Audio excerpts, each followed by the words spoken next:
Hello and welcome to Inner Circle Guidance. Today we're going to be doing a collective reading, but for those of you who are new to the circle, hello and welcome. Don't forget to hit the subscribe button. I post new readings every single day. And if you're looking for personal services or personal readings, I offer them through my website, innercircleguidance.com.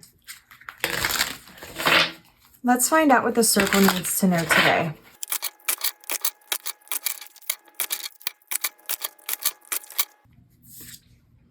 We have the Strength card. We have the Queen of Wands. We have the Eight of Pentacles. We have Tiny Elephants. We have the Eight of Swords. We have the Six of Wands.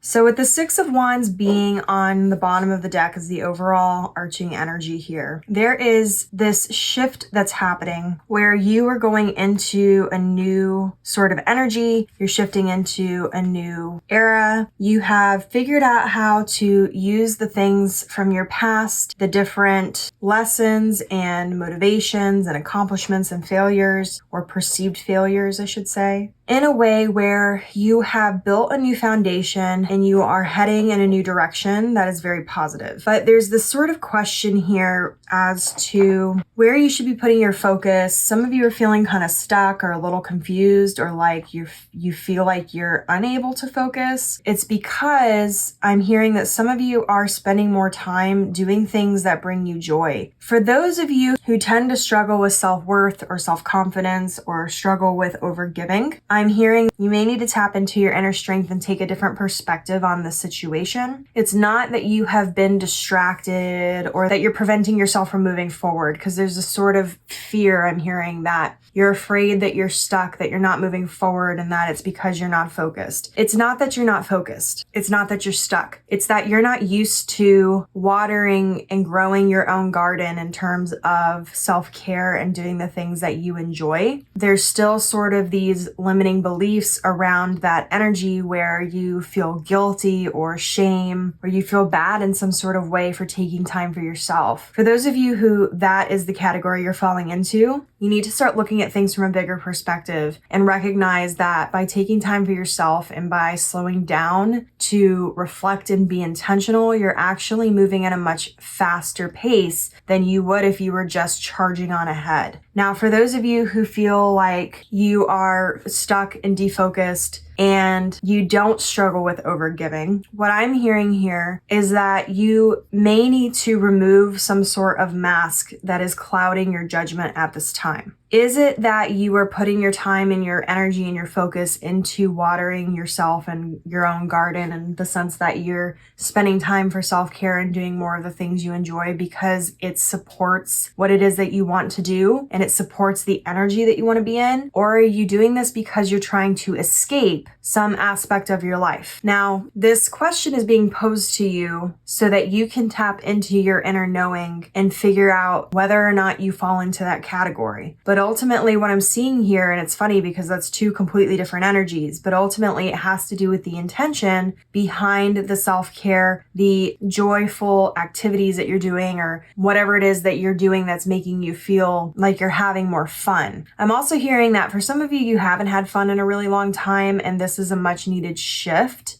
But you need to make sure that you are remaining balanced in the energy where you're directing the energy that you want to direct in the direction you want it to go, but you're not allowing it to sort of overtake you. In which case that might require a bit more balance, but ultimately that has to do with if you are having issues with balance and you're spending more time with fun and it's distracting you. It may be because you still haven't quite figured out how to keep your balance in terms of your progress forward, so that you're not overworking yourself. Because the Queen of Wands can be an energy of getting caught up in that energy, of overworking or getting caught up in a different kind of energy, and allowing the energy to sort of dictate you instead of you dictating where the energy goes. videos, you definitely want to make sure you're paying attention to your intention behind the things that you're doing. Are you spending more time doing joyful things, having fun, because it supports the energy you want to be in and it supports you and your self-care? Are you doing it because you're escaping from something that makes you unhappy? Or are you doing it and feeling bad about it because you're not used to spending that time and taking that care for yourself? That's ultimately what you're being prompted to ask yourself at this time. You're being asked to take a different perspective, to look at things from the ground and the nitty-gritty details to the big picture and figure out what exactly is going on here. What strengths do you need to tap into? What masks do you need to remove? How can you be more authentic? What guidance are you receiving that maybe you're ignoring or that you are not listening to, or maybe that you're missing because you haven't had a chance to slow down? I'm going to leave the reading here. If it resonated with you, don't forget to like this video and comment your affirmation down below. Your affirmation for this reading, I'm going to do it a little bit more generalized so that it can fit for all of you, regardless of which category you fall into. I am moving forward with intention. And as always, may your life be full of light, full of love, abundance, and gratitude. I'll see you next time.